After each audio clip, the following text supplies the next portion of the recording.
నమస్తే దూరదర్శన్ వార్తలకి స్వాగతం నేను కావ్య ముందుగా వార్తలోని ముఖ్యాంశాలు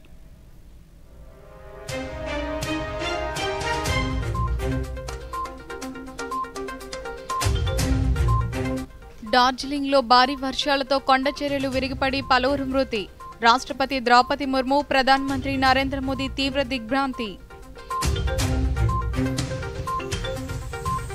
మహారాష్ట్రలో పర్యటించిన కేంద్ర హోంమంత్రి వర్షాలతో పంట దెబ్బతిన్న రైతులను ఆదుకుంటామన్న అమిత్ షా న్యూఢిల్లీలో కౌటిల్య ఎకనామిక్ కాన్క్లేవ్ 2025 పాల్గొన్న కేంద్ర విదేశాంగ శాఖ మంత్రి డాక్టర్ ఎస్ జయశంకర్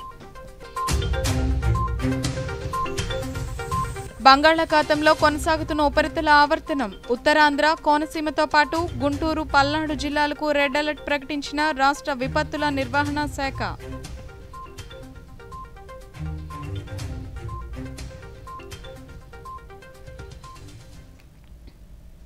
పశ్చిమ బెంగాల్లోని డార్జిలింగ్లో భారీ వర్షాలతో కొండ చర్యలు విరిగిపడి 13 మంది ప్రాణాలు కోల్పోవడంపై రాష్ట్రపతి ద్రౌపది ముర్ము ప్రధానమంత్రి నరేంద్ర మోదీ తీవ్ర దిగ్భ్రాంతి వ్యక్తం చేశారు. మృతుల కుటుంబాలకు వారు ప్రగాఢ సానుభూతిని తెలిపారు. గాయపడిన వారు త్వరగా కోలుకోవాలని రాష్ట్రపతి ముర్ము ప్రధాని ఆకాంక్షించారు. రక్షణ సహాయక చర్యలు వేగవంతంగా కొనసాగాలని కోరారు. కాగా భారీ వర్షాలతో దుధియా వద్ద ఇనప వంతెన కూలిపోవడంతో సిలిగురి డార్జిలింగ్ SH-12 రహదారిపై వాహనాల రాకపోకలను నిలిపివేశారు.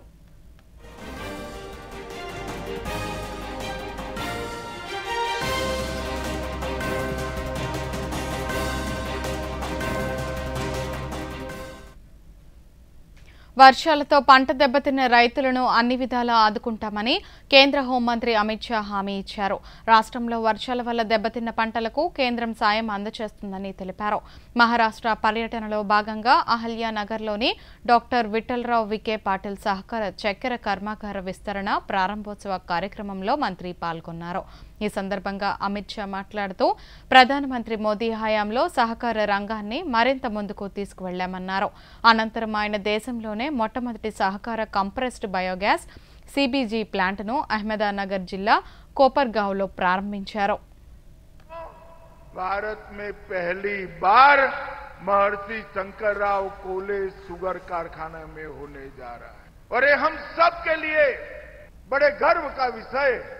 और मैं आज कहना चाहता हूं विवेक को, विवेक आज आपने जो शुरुआत की है देश भर के कोऑपरेटिव शुगर कारखानों के लिए एक नया रास्ता खोलने का काम आपने किया।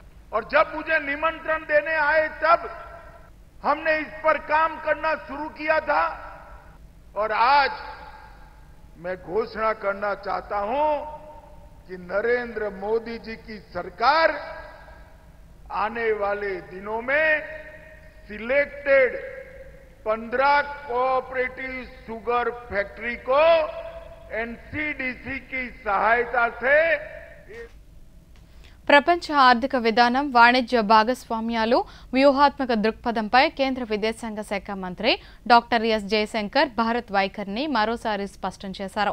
న్యూఢిల్లీలో జరిగిన కౌటిల్య ఎకనామిక్ కాన్క్లేవ్ 2025లో ఆయన పాల్గొన్నారు. జయశంకర్ ఈ సందర్భంగా దేశ స్వావలంబన కోసం తీసుకుంటున్న చర్యలను ప్రస్తావించారు.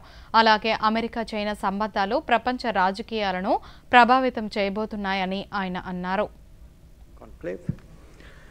And let me offer some thoughts to kick off the discussion. And I would begin really by saying that every generation believes that they are seeing unprecedented changes. In fact, probably every conference believes that they are discussing unprecedented changes. And what we have been seeing is that when 1/3 of the world's manufacturing has shifted to one country, it's had very significant consequences on the international economy. It has had consequences on the supply chains. It has had consequences in terms of leveraging such a dominant position. But equally important, it has elicited political and I would say socio-economic reactions from many other countries. And today, in fact, this shift is one aspect of the contradictions which characterize. Srikakulam జిల్లా పలాసలో నిర్మించ తలపెట్టిన విమానాశ్రయంకు సంబంధించి అవగాహన సదస్సు నిర్వహించారు. ఈ సదస్సులో కేంద్ర పౌర విమానయాన శాఖ మంత్రి కింజరపు రామ్మోహన్ నాయుడు, రాష్ట్ర వ్యవసాయ శాఖ మంత్రి కింజరపు అచ్చెన్నాయుడు పాల్గొన్నారు. పలాసలోని రైల్వే గ్రౌండ్స్లో జరిగిన అవగాహన సమావేశంలో తొలుత విమానాశ్రయ నిర్మాణ ప్రాంత వాసులతో వారు మాట్లాడారు. మందస మండలం బిడిమి, మెట్టూరు, చీపురుపల్లి, బేతాళపురం, లక్ష్మీపురం తదితర గ్రామాల ప్రజలతో మాట్లాడారు. సమస్యలను అడిగి తెలుసుకున్నారు. ఈ సందర్భంగా కేంద్ర మంత్రి మాట్లాడుతూ విమానాశ్రయ నిర్మాణానికి భూముల సర్వే విషయంలో ఏ గ్రామంలో ఎంత మేర భూమి అవసరమన్న విషయంలో స్పష్టత రావాలన్నారు.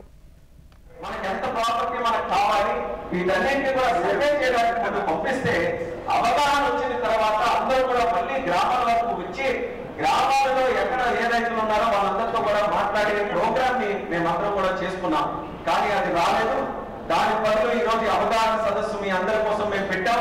అయితే నాకు ఆనందం అనిపించినటువంటి విషయం ఏంటంటే వచ్చిన కొత్త మైందానా సరే మీరు వాస్తవాలు మాట్లాడి స్పష్టంగా మేము ఎవరు కూడా ఎయిర్పోర్ట్ కి వ్యతిరేకం కాదు, ఎయిర్పోర్ట్ వస్తే మా అందరికి కూడా మంచి జరుగుతుందన్నటువంటి ఒక్క మాట.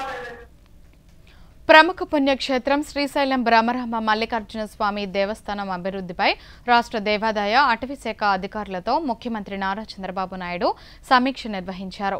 ఉండవల్లిలోని క్యాంపు కార్యాలయంలో ఈరోజు జరిగిన ఈ సమీక్షా సమావేశంలో ఉప ముఖ్యమంత్రి పవన్ కళ్యాణ్, దేవాదాయ శాఖ మంత్రి ఆనం రామనారాయణ రెడ్డి, ఇతర ఉన్నతాధికారులు పాల్గొన్నారు. ఆలయ సమగ్ర అభివృద్ధితో సౌకర్యాలు ప్రణాళికపై ప్రధానంగా చర్చించారు. తిరుమల తరహాలోనే శ్రీశైల క్షేత్రాన్ని అభివృద్ధి చేసేలా కార్యాచరణకు ముఖ్యమంత్రి ఆదేశించారు.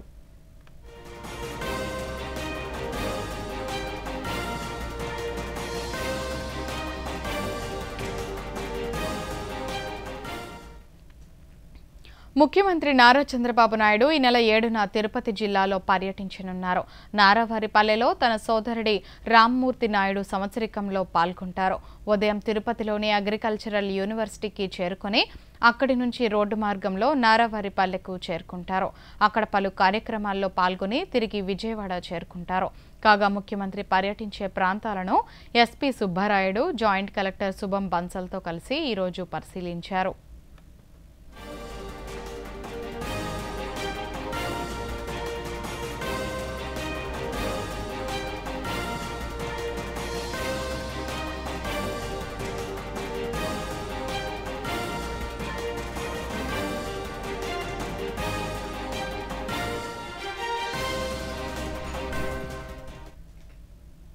రాష్ట్ర ప్రభుత్వం ఓవైపు సంక్షేమ పథకాలతో పాటు మరోవైపు పెద్ద ఎత్తున అభివృద్ధి పనులను చేపడుతుందని ఎక్సైజ్ శాఖ మంత్రి కొల్లు రవీంద్ర అన్నారు. డాక్టర్ బిఆర్ అంబేద్కర్ కోనసీమ జిల్లా అమలాపురంలో 2 కోట్ల రూపాయలతో నిర్మించనున్న అగ్నికుల క్షత్రియ భవనం నిర్మాణానికి స్థానిక శాసనసభ్యుడు ఐతాబత్తుల ఆనందరావుతో కలిసి శంకుస్థాపన చేశారు. ఈ సందర్భంగా మంత్రి మాట్లాడుతూ విద్య ద్వారా అభివృద్ధి సాధ్యమన్నారు. ప్రతి చిన్నారి పాఠశాలకు వెళ్లేలా అందరూ కృషి చేయాలన్నారు. ఈ కార్యక్రమాన్ని ఇంత పెద్ద ఎత్తున చేస్తున్నందుకు మనస్ఫూర్తిగా మిమ్మల్ని అందరూ కూడా అభినందన తెలియజేస్తా ఉన్నాను. ఎప్పటికప్పుడు మన సామాజిక అభివృద్ధి కూడా చూసుకోవాల్సినటువంటి అవసరం ఉంది. ఎవరేం చేస్తారు, ఎలా ఉన్నారు, కానీ కొన్ని మనం వెనకబడిపోవడం గల కారణాలు ఏంటంటే మనలో మనకే కొంతమంది రాజకీయాలు కూడా వాడుకోవడం, లేకపోతే వేరే వేరే వాళ్ళ స్వార్థాల కోసం వాడుకోవడం వల్ల మనం నష్టపోతున్నాం. ఇవాళ చదువుకోవాలి, ఇవాళ అభివృద్ధిలోకి రావాలి, ఎలాంటి అవకాశాలు ఉన్నాయి, ఒకరికొకళ్ళు పైకి ఎదుగుతూ ఉంటే అవకాశం ఉంటే ఇక ఎదిగించడానికి ప్రయత్నం చేయాలి. కానీ కొంతమంది వాళ్ళ కాళ్ళు పట్టుకుని లాగేసే పరిస్థితులు కనబడుతూ ఉన్నాయి. ఇలాంటి సామాజిక భవనాలు నిర్మాణం చేసుకుని అన్ని వర్గాల ప్రజల అభివృద్ధికి రాష్ట్ర ప్రభుత్వం కృషి చేస్తూ ప్రజల మన్ననలను అందుకుంటుందని బీసీ వెల్ఫేర్ శాఖ మంత్రి సవిత అన్నారు. తిరుపతిలోని బస్టాండ్ సర్కిల్లో భక్త కనకదాసు విగ్రహాన్ని ఆవిష్కరించిన మంత్రి మాట్లాడుతూ సంక్షేమం, అభివృద్ధికి ప్రాధాన్యతనిస్తూ ప్రభుత్వం పలు పథకాలు, కార్యక్రమాలను అమలు చేస్తుందన్నారు.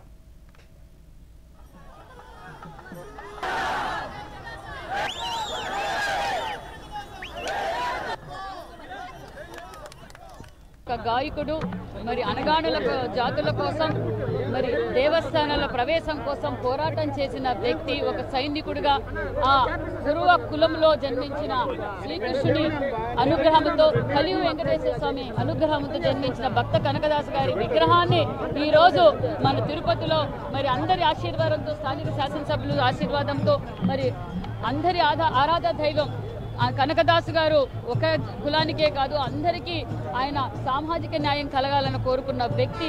అలాంటి కనకదాసు గారి విగ్రహం ఈరోజు అందరి సహకారంతో ఈరోజు విగ్రహావిష్కరణ చేయడం, ఇది చాలా పవిత్రమైన స్థలంలో చేసుకోవడం మా కురుబ కులస్తులు అందరూ చాలా గర్విస్తున్నారు. మరి కురుబ నలుమూలల నుంచి వచ్చిన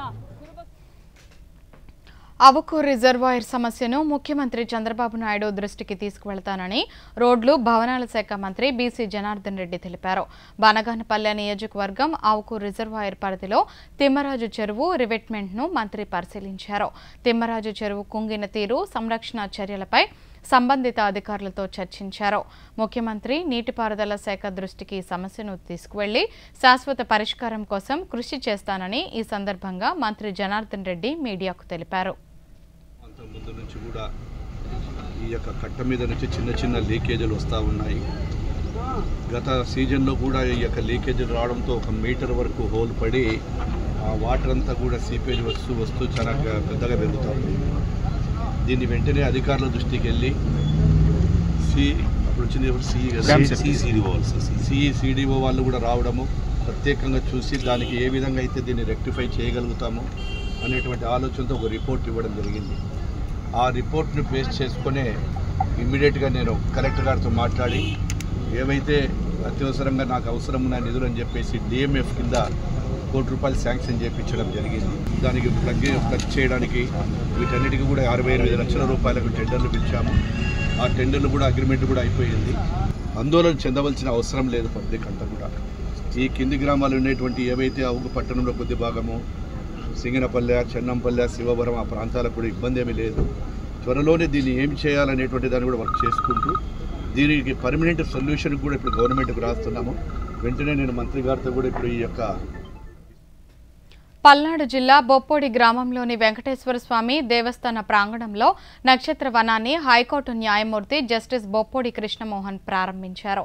రాష్ట్ర దేవాదాయ శాఖ, స్థానిక సత్యసాయి సేవా సమితి సంయుక్తంగా నిర్వహించిన ఈ కార్యక్రమంలో ఆయన మాట్లాడుతూ భారతీయ సాంప్రదాయంలోనే వృక్షో రక్షితి రక్షితః అనే సూత్రం ఉందని, దానిని అందరూ అనుసరించాలని కోరారు.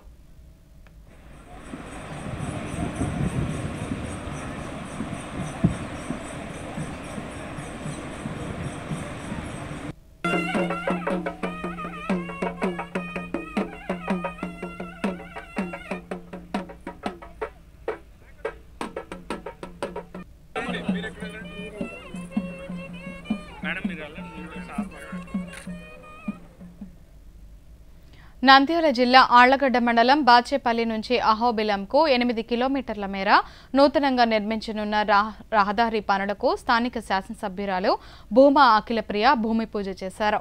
ఈ సందర్భంగా ఆమె మాట్లాడుతూ ఎంతో కాలంగా బాచేపల్లి నుంచి రోడ్డు సరిగా లేకపోవడంతో భక్తులు ఇబ్బందులు పడుతున్నారన్నారు. 2,85 లక్షల రూపాయలతో నిర్మిస్తున్న ఈ రహదారిని లక్ష్మీ నరసింహస్వామి తిరునాళ్లకు పూర్తి చేస్తామన్నారు. श्री लक्ष्मी नृसिंहस्वामी दिव्यानुग्रह सिद्ध्यर्थम महालक्ष्मी महागणपति लक्ष्मी नृसिंहस्वामी पूजा రీసైక్లింగ్ లో భాగంగా చెత్త నుంచి తయారవుతున్న సేంద్రియ ఎరువుల నాణ్యతను గుర్తించేందుకు నెల్లూరులోని ప్రభుత్వ ప్రయోగశాల కీలకంగా దోహదపడుతుంది. సేంద్రియ సాగుకు కేంద్ర ప్రభుత్వం అందిస్తున్న ప్రోత్సాహంలో భాగంగా నగరంలోని సేంద్రియ ఎరువుల నాణ్యత నిర్ధారణ ప్రయోగశాల ఏర్పాటైంది. ఈ కేంద్రం రాష్ట్ర ప్రభుత్వ నిర్వహణలో కొనసాగుతుంది. ఈ సందర్భంగా పరిశోధనా సంస్థ సహాయ సంచాలకురాలు వి సుమలత మాట్లాడుతూ సేంద్రియ సాగు, మొక్కల పెంపకానికి వినియోగించే ఎరువుల్లోని కర్బన శాతాన్ని, ఇతర నాణ్యతను గణించే పరిశోధనా సంస్థ నెల్లూరులో ఉండటం సేంద్రియ వ్యవసాయానికి అనువైన పరిస్థితిగా మారనుందన్నారు.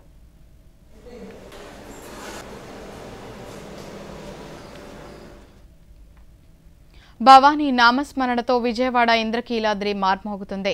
ఈ రోజు తెల్లవారుజాము నుంచే భవానీ భక్తుల రద్దీ కొనసాగుతుంది. పెద్ద ఎత్తున భవానీలు తరలి రావడంతో వారికి ఎలాంటి అసౌకర్యం కలగకుండా ఆలయ కార్యనిర్వహణ అధికారి సీనా నాయక్ దగ్గరుండి ఏర్పాట్లను పర్యవేక్షిస్తున్నారు. క్యూ లైన్లలో ఉన్న భక్తులకు తాగునీటితో పాటు బిస్కెట్లు, మజ్జిగ పంపిణీ చేశారు. ఈ సందర్భంగా ఈవో మాట్లాడుతూ భవానీ భక్తులు గణనీయంగా పెరిగిన అన్ని శాఖలు సమన్వయంతో విధులు నిర్వర్తిస్తున్నాయన్నారు. ఉదయం 10 గంటల నుంచి అన్నప్రసాదం అందుబాటులో ఉందని తెలిపారు.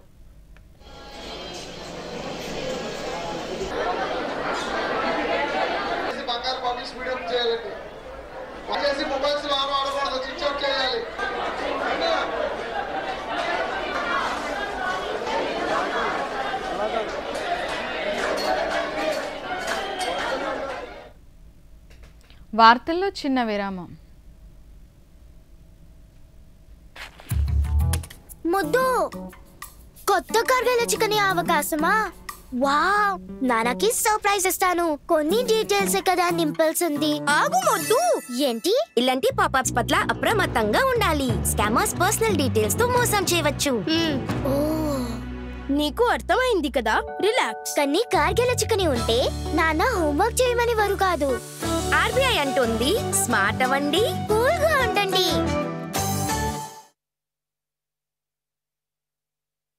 Back to news. Mahatma Gandhi సత్యం, అహింస సిద్ధాంతాల్లో యావత్ దేశాన్ని ఒకతాటిపై నడిపించి దేశ స్వాతంత్రోద్యమంలో భాగస్వాములను చేశారు. ఎన్ని అవాంతరాలు ఎదురైనా ఆశయాలను, సంకల్పాలను పాటించటంలోనూ, అశేష జనవాహినిని వాటిని ఆచరించేలా చేయటంలోనూ గాంధీజీ సఫలీకృతులయ్యారు. గాంధీజీ బోధించిన ఆదర్శాలు కొనసాగిస్తూ నేటికి పలువురికి ఆదర్శంగా నిలుస్తున్నాయి కొన్ని గ్రామాలు. అందులో ప్రకాశం జిల్లాలోని కంబంపాడు పంచాయతీ ఒకటి.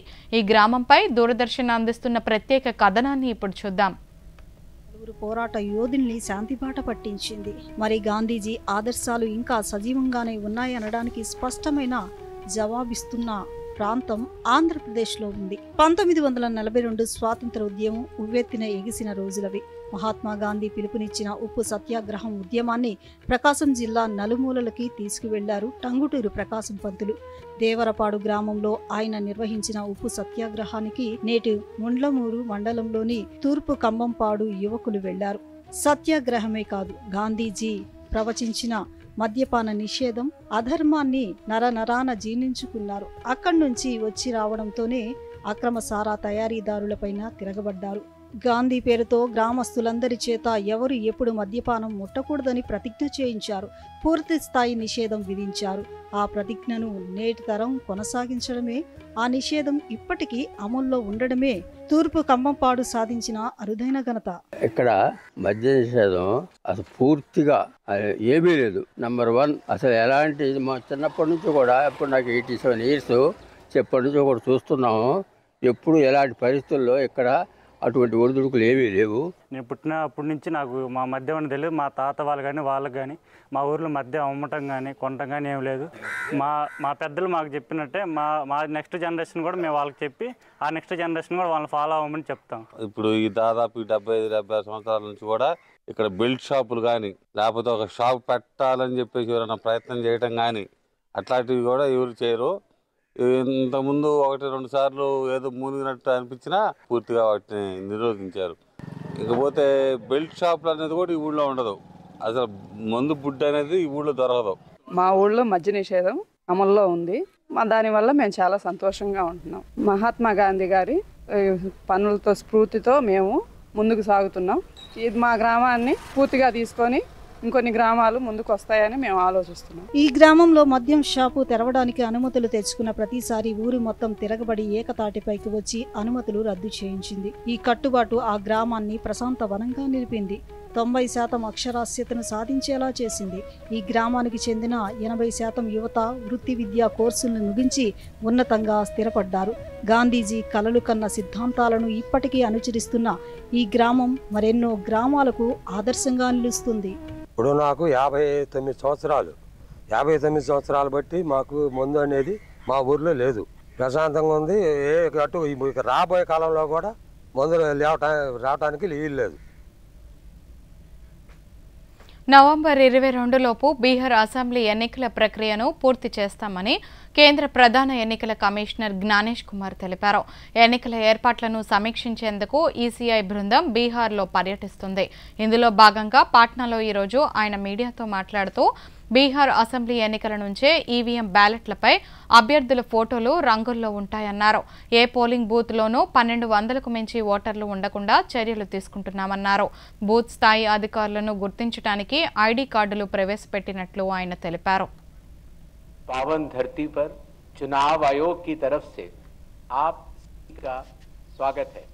हाल ही में बिहार में मतदाता सूची के शुद्धिकरण का कार्य हुआ और जो हमारे समक्ष बूथ लेवल ऑफिसर्स मौजूद हैं, इन्होंने न केवल अपने बूथ में मतदाता सूची के शुद्धिकरण का कार्य किया, बल्कि इन लोगों के साथ साथ बिहार के 90,217 बूथ लेवल ऑफिसर्स ने एक ऐसा कार्य किया जो कि पूरे देश में अनुकरणीय है। मैं निवेदन करूंगा कि करतल ध्वनि के साथ हमारे అమెరికా అధ్యక్షుడు డొనాల్డ్ ట్రంప్ గాజా యుద్ధంపై సామాజిక మాధ్యమం వేదికగా కీలక ప్రకటన చేశారు. గాజాలోని సైనిక బలగాల ఉపసంహరణకు ఇజ్రాయెల్ అంగీకరించినట్లు ఆయన ట్రూత్లో పోస్ట్ చేశారు. ఇజ్రాయెల్ హమాస్ యుద్ధం ముగించేందుకు ట్రంప్ సూచనను ఇరుపక్షాలు అంగీకరించిన విషయం తెలిసిందే. ఆ ప్రతిపాదనలో భాగంగానే బలగాల ఉపసంహరణకు ఇజ్రాయెల్ అంగీకరించినట్లు ఆయన పేర్కొన్నారు.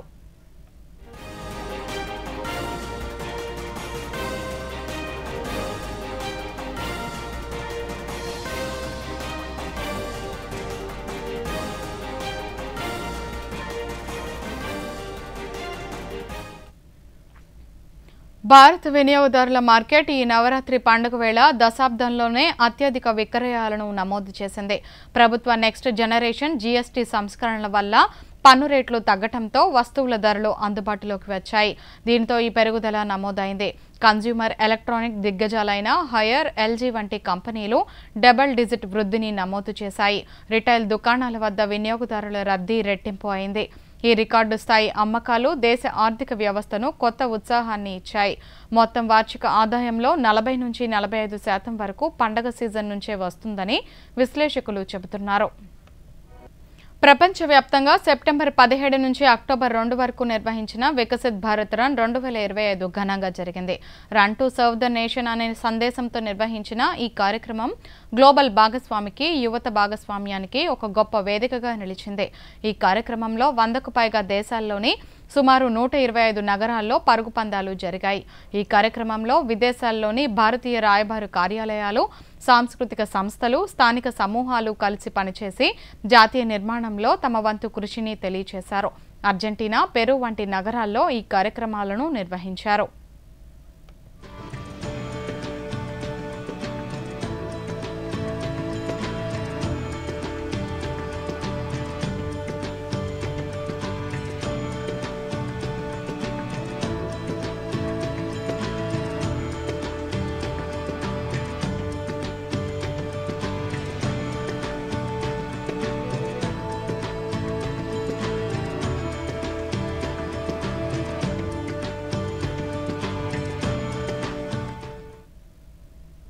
కెనడాలోని బ్రాంప్టన్ నగరంలో హిందూ సభ ఆలయం ఆధ్వర్యంలో దసరా పండుగ వేడుకలు ఘనంగా జరిగాయి. ఈ ఏడాది అత్యంత ఆసక్తిగా ఎదురుచూసిన పండుగల్లో ఒకటైన దసరా వేడుకలకు వేలాది మంది భక్తులు, స్థానిక కమ్యూనిటీ సభ్యులు హాజరయ్యారు. ఈ వేడుకల్లో ప్రత్యేక ప్రార్థనలు, సాంస్కృతిక ప్రదర్శనలు, రామ్లీల నాటక ప్రదర్శన జరిగింది. చెడుపై మంచి సాధించిన విజయానికి ప్రతీకగా ఈ ఉత్సవం యొక్క ప్రధాన ఘట్టం రావణుడి భారీ దిష్టిబొమ్మను దహనం చేయడంతో ముగిసింది.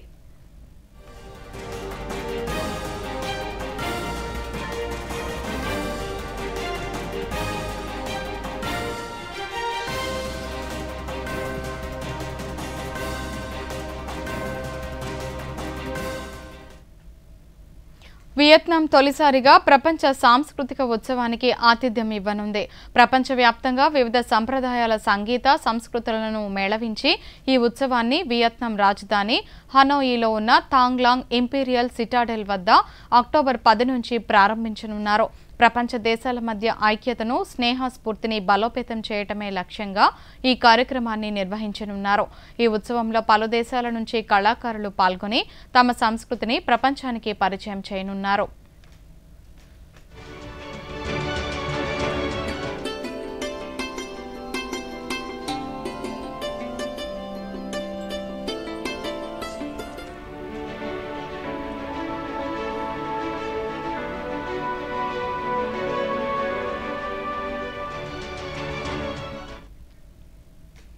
దేశంలో ఈనాడు స్టార్టప్ల నుంచి అంతరిక్ష రంగం వరకు అన్నింటిలో మహిళలే ముందున్నారు.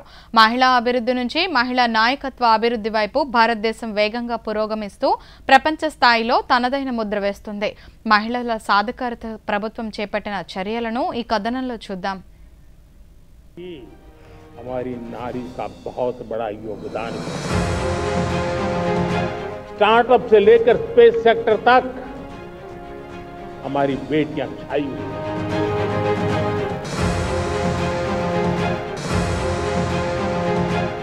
ఆదిత్య L1 చంద్రయాన్ 3 మిషన్ నుంచి తాజాగా నిర్వహించిన ఆపరేషన్ సింధూర్ వరకు మహిళా అధికారులు ముందుండి నాయకత్వం వహించారు. ఇలా మహిళలు అన్ని రంగాలలో ముందుకు సాగుతున్నారు. ప్రభుత్వ పథకాల వలన మహిళలకు ఉపాధి అవకాశాలు రెట్టింపయ్యాయి. దేశ సామాజిక ఆర్థికాభివృద్ధిలో మహిళలు కీలక పాత్ర పోషిస్తున్నారు. విద్య, ఆరోగ్యం, డిజిటల్ రంగాలలో అడ్డంకులను అధిగమిస్తూ ముందుకు వెళ్తున్నారు. Beti Bachao, Beti Padhao, Poshan B, పడాయి B, Ujjwala Yojana, Jal Jeevan machine, Lakhpati దీది, మిషన్ శక్తి వంటి పథకాలు, అలాగే నారీ శక్తి వందన్ అధినియం వంటి చారిత్రక నిర్ణయాలు మహిళా సాధికారతకు దోహదపడ్డాయి. స్వయం సహాయక బృందాల ద్వారా వ్యాపార అవకాశాలలో మహిళల భాగస్వామ్యం పెరుగుతుంది. ప్రధానమంత్రి ఆవాస్ యోజన, DNRLM, వ్యవసాయ సహాయక పథకాలు మహిళలకు ఆర్థిక, సామాజిక బలాన్ని అందిస్తున్నాయి. శాసనసభల నుండి రక్షణ దళాల వరకు, విమానయానం నుంచి ప్రజారంగాల వరకు మహిళలు ఇప్పుడు నాయకత్వం వహిస్తున్నారు. తద్వారా సుస్థిర జాతీయ వృద్ధికి ఊతమిస్తున్నారు. దేశ జనాభాలో 67.7% ఉన్న మహిళలు, పిల్లల పాత్ర కేవలం సామాజిక సంస్కరణలకే పరిమితం కాకుండా జాతీయ అభివృద్ధిలో కీలకమవుతుంది. అమృత్ కాలంలో నారీ శక్తి బలమైన దేశాన్ని ముందుకు నడిపించే శక్తిగా నిలుస్తుంది. జపాన్లోని యమనాషి ప్రిఫెక్చర్స్ వచ్చిన పర్యాటకులకు ఒక అద్భుతమైన దృశ్యం కనువిందు చేసింది. మౌంట్ మో పర్వతంపై డైమండ్ ఫుజీ అనే అరుదైన దృశ్యాన్ని చూసేందుకు పెద్ద సంఖ్యలో ప్రజలు తరలివస్తున్నారు. మౌంట్ మో శిఖరం సూర్యోదయం, సూర్యాస్తమయం సమయంలో ప్రకాశవంతంగా మెరుస్తుంది. దీనివల్ల పర్వత శిఖరం మెరిసే వజ్రంలా కనిపిస్తుంది. అందుకే దీనికి డైమండ్ ఫుజీ అనే పేరు వచ్చింది. ఈ పర్వత శిఖరం సూర్యకిరణాలతో మెరిసిపోతున్నప్పుడు అది ప్రపంచంలోని అతిపెద్ద వజ్రంలా కనిపిస్తుంది.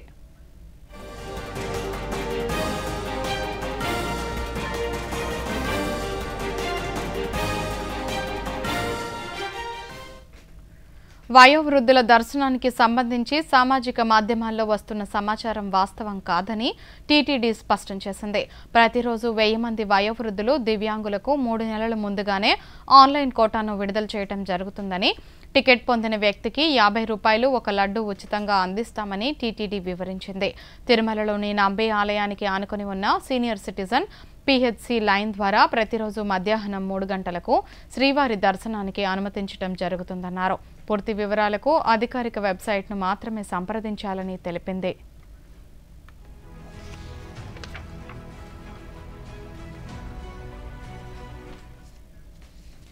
తమిళనాడు తీరం వెంబడి నైరుతి బంగాళాఖాతంలో ఉపరితల ఆవర్తనంతో రాష్ట్రంలోని పలు జిల్లాల్లో పిడుగులు పడే అవకాశం ఉన్నట్లు రాష్ట్ర విపత్తుల నిర్వహణ శాఖ MD ప్రఖర్ జైన్ తెలిపారు.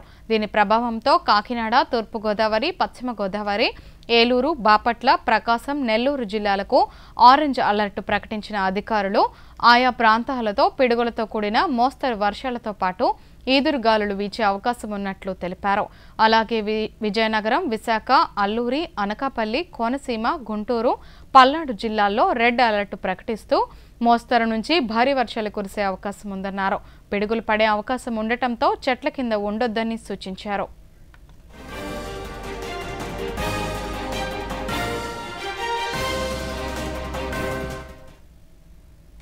ఈ వార్తలు ఇంతటితో సమాప్తం. నమస్కారం.